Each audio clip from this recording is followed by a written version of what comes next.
നമസ്കാരം. ഈ രാവിലെ എണീറ്റ് നടക്കാൻ തുടങ്ങുമ്പോൾ ആദ്യം കാല് കുത്താൻ പറ്റാത്ത ബുദ്ധിമുട്ട്, കടുത്ത വേദന, ഇങ്ങനെ കാലങ്ങോട്ട് കുത്തുമ്പോൾ തന്നെ നമ്മൾ ഞൊണ്ടിപ്പോകുന്ന പോലെ തോന്നുക. ഇങ്ങനെയൊക്കെയുള്ള ലക്ഷണങ്ങൾ പലപ്പോഴും പ്ലാന്റാർ ഫേഷ്യേറ്റിസ് എന്ന കാലിലെ വേദനയുണ്ടാക്കുന്ന ഒരവസ്ഥയുടേതാകാം. പ്ലാന്റാർ ഫേഷ്യേറ്റിസ് മാത്രമല്ല കേട്ടോ, ഉപ്പൂറ്റി വേദന ഉണ്ടാക്കുന്ന ഒട്ടനവധി രോഗങ്ങളിലും ഏതാണ്ട് ഇതേ ലക്ഷണങ്ങൾ കാണാൻ പറ്റും. ചില ഉപ്പൂറ്റി വേദനകൾ ഈ പ്ലാന്റാർ ഫേഷ്യേറ്റിസ് കൊണ്ടാണ് ഉണ്ടാകുന്നത്. എന്താണ് ഈ പ്ലാന്റാർ ഫേഷ്യേറ്റിസ് എന്ന് പറഞ്ഞാൽ? പ്ലാന്റാർ ഫേഷ്യ എന്ന് പറയുന്നത് നമ്മുടെ കാലിൻ്റെ അടിയിലുണ്ടല്ലോ, കാലിൻ്റെ പാദത്തിൻ്റെ അടിയിലുള്ള ത്വക്കിൻ്റെ താഴെയുള്ള കട്ടിയുള്ള ഫേഷ്യക്കാണ്, അല്ലെങ്കിൽ തിക്കൻഡ് ആയിട്ടുള്ള ഒരു ടിഷ്യൂ ആണ് ഈ പ്ലാന്റാർ ഫേഷ്യ എന്ന് പറയുന്നത്. ഈ ഫേഷ്യ സാധാരണ ഇതിൽ ഉപ്പൂറ്റിയുടെ ഭാഗത്ത് ചെറുതായിട്ട് ഇൻഫ്ലെയിംഡ് ആവുകയോ അല്ലെങ്കിൽ നീർക്കെട്ട് ഉണ്ടാവുകയോ അത് ചെറുതായിട്ട് പിഞ്ചുകയോ ചെയ്താൽ, മൈക്രോ ടിയേഴ്സ് ഉണ്ടായിട്ട് അതിങ്ങനെ പിഞ്ചിരിക്കുകയോ അങ്ങനെയൊക്കെ ചെയ്യുന്ന സമയത്താണ് ഈ പ്ലാന്റാർ ഫേഷ്യേറ്റിസ് ഉണ്ടാകുന്നത്. ചിലപ്പോൾ പ്ലാന്റാർ ഫേഷ്യേറ്റിസിലേക്ക് നയിക്കുന്നത് ഉപ്പൂറ്റിയിൽ ഉണ്ടാകുന്ന കാൽക്കേനിയൽ സ്പറർ പോലെ, അതായത് ഉപ്പൂറ്റിയിൽ ഉണ്ടാകുന്ന അസ്ഥി വളർച്ച പോലെയുള്ള അവസ്ഥകളായിരിക്കാം. ചിലപ്പം അതാകണമെന്നില്ല. വളരെ സ്ട്രെച്ച്ഡ് ആയിട്ടുള്ള നമ്മുടെ ഈ കാഫ് മസിൽസ് സ്ട്രെച്ച്ഡ് ആയിട്ടുള്ള മുറുകി ഇരിക്കുന്ന അവസ്ഥയായിക്കൂടായികയില്ല. വളരെ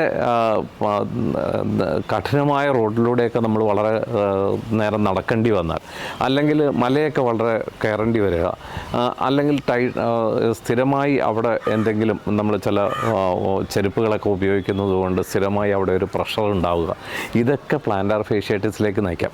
ചിലപ്പോൾ ഇതുകൂടാതെ ചിലപ്പം ഗൗട്ടി ആർത്രൈറ്റിസിലൊക്കെ ഉണ്ടാകുന്നത് പോലെ യൂറിക് ആസിഡ് ക്രിസ്റ്റൽസ് അവിടെ അടിഞ്ഞാലും ഒരുപക്ഷെ ചിലപ്പം ഇതേപോലെ ഫേഷ്യേറ്റിസ് ഉണ്ടായിക്കൂടായികയില്ല.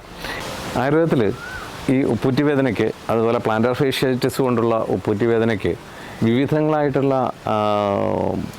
ലേപനപ്രയോഗങ്ങൾ എന്ന് വെച്ചാൽ പുറമ്പട ഇടുന്ന മണിക്കുന്തിരിക്കാതി, അതുപോലെ കറുത്തവട്ട്, അതുപോലെയുള്ള ജടാമയാതി പോലെയുള്ള ലേപനങ്ങൾ കൊണ്ട് ലേപനം ചെയ്യുന്നതും, അതുപോലെ ഉപനാഹം എന്ന് പറഞ്ഞ ചികിത്സാക്രമം, ഉപനാഹം എന്ന് പറയുന്നത് മരുന്നുകൾ അരച്ച് അത് കെട്ടി വെച്ച് അതിനെ അവിടെ ചൂട് പിടിപ്പിക്കുന്ന രീതിയാണ്. ഉപനാഹം എന്ന ചികിത്സാക്രമവും ഒക്കെ വളരെ ഫലപ്രദമായി ഈ പ്ലാന്റാർ ഫേഷ്യേറ്റിസിലും മറ്റു ഉപ്പൂറ്റി വേദനകളിലും ഉപയോഗിക്കാവുന്നതാണ്. ഇവയൊന്നും കൊണ്ട് ഫലപ്രദമായി മാറുന്നില്ല എന്നുണ്ടെങ്കിൽ നമുക്ക് ആയുർവേദത്തിലെ അഗ്നികർമ്മം എന്ന ക്രിയാക്രമം ഇതിനെ പൂർണ്ണമായി മാറ്റിയെടുക്കുന്നതിന് പ്രയോജനപ്പെടുത്താൻ സാധ്യമാകും.